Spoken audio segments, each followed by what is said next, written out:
이번 시간에는 우리 기출 따라잡기 문제를 같이 한번 풀어보도록 하겠습니다.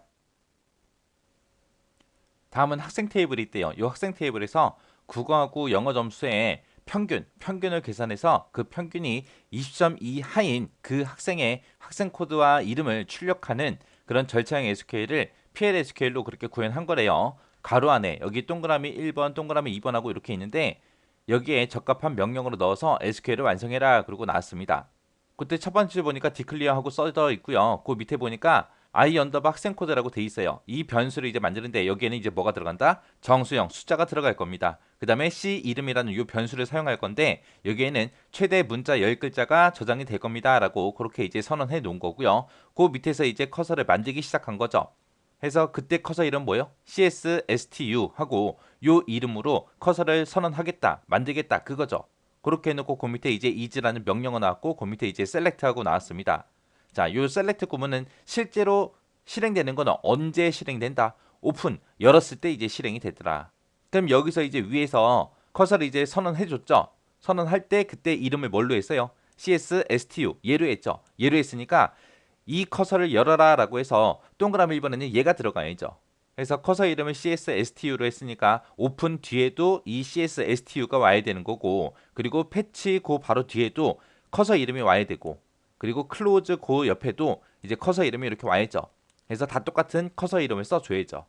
그렇게 해서 여기 오픈해서 이제 CSSTU라는 이 커서를 열어라. 열게 되면 이제 select 이 구문이 이제 실제로 이제 실행이 되겠죠.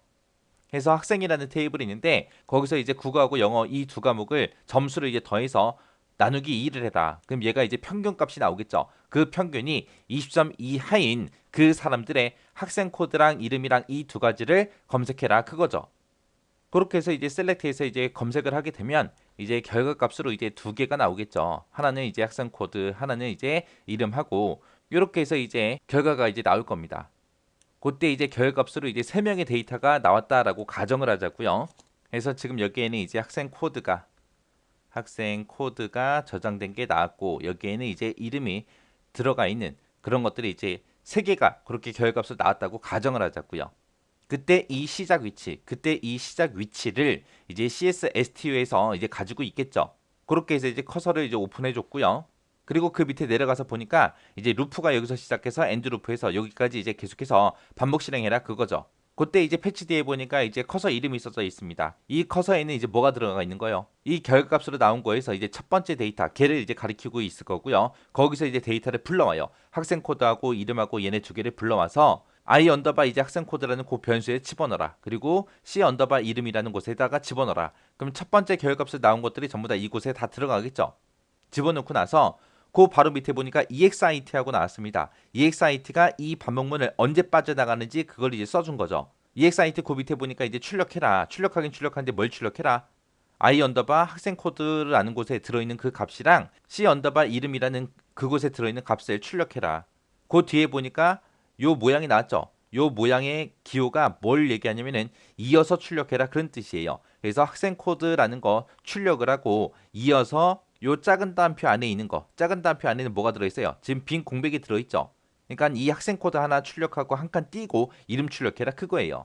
그리고 나서 다시 엔드 루프 만나서 다시 반복하러 올라가게 되면 이제 두 번째 데이터 얘를 이제 가리키고 있을 거고 이 두 번째 데이터 이제 학생 코드하고 이름이 이제 I 학생 코드, C 이름 이곳에 이제 저장이 될 거예요. 저장시켜 놓고 아직 빠져나가면 안 되죠. 해서 그 밑으로 내려가서 이제 출력해라. 뭘 출력하냐? 학생 코드랑 이름이랑 출력해라. 해서 학생 코드 출력하고 한 칸 띄고 또 이름이 출력이 될 겁니다. 그리고 나서 엔드 루프 만나서 다시 올라가게 되면 또 패치 얘를 만나서 또 실행이 되겠죠. 그때 여기서는 이제 그 다음 사람의 데이터를 가리키고 있을 거예요. 그때 이제 여기서 나온 이제 학생 코드 그리고 요 이름이 I 학생 코드 C 이름 이곳에 또 저장이 될 거고요. 그리고 나서 아직 빠져나가면 안 되죠. 그 밑에 내려가서 이제 출력해라. 학생 코드랑 이름이랑 출력해라. 해서 학생 코드 하나 출력해주고 한 칸 띄고 그리고 이름 출력해줄 거예요. 그리고 나서 엔드 루프 만나서 다시 올라가게 되면 이제 더 이상 읽어올 게 있어요 없어? 없어요. 이제 EXIT 이 조건에 만족이 돼서 이제 빠져나가야 돼요. 그럼 지금 세 명 거 다 출력했으니까 더 이상 불러올 게 없을 때 그때 이제 빠져나가라라고 해주면 되겠죠. 그때 그 동그라미 이번에 이제 뭐 써주면 돼요? 우리 나파운드라는 그 명령어 써주면 되겠죠. 해서 이 커서에서 더 이상 이제 불러올 데이터가 없으면 EXIT 빠져나가라. 그렇게 해요. 그렇게 해서 이제 더 이상 출력할 게 없으니까 빠져나가게 되면 클로즈 얘를 만나서 이제 커서가 이제 닫히고 이제 끝날 겁니다. 해서 정답을 쓰게 되면 지금처럼 이렇게 되겠죠. 해서 커서 우리 선언할 때 커서를 만들 때 이름 거기다 썼으면 오픈할 때도 그 이름 써야 되는 거고 패치할 때도 우리 그 이름 써야죠. 그리고 클로즈 닫을 때도 그 이름 써야 돼요. 그리고 여기 루프하고 엔드 루프 요 사이에서 이 반복문은 언제 빠져나가라? 더 이상 이 커서에서 읽어올 게 없을 때 그때 이제 EXIT 얘를 실행해서 빠져나가라. 이 반복문을 빠져나가라. 그렇게 써줘야죠. 그래서 그때 쓰는 게 not found요. 자, 지금 요 문제 같은 경우는 여기랑 여기랑 요 두 칸을 이제 구멍 뚫어 놓고 나왔는데 다른 곳에도 이제 구멍 뚫어서 나올 수 있어요. 나올 수 있으니까 각각의 명령어들 정확하게 여러분들 파악하시고 정확하게 이거 이해하시고 지나가시기 바랍니다.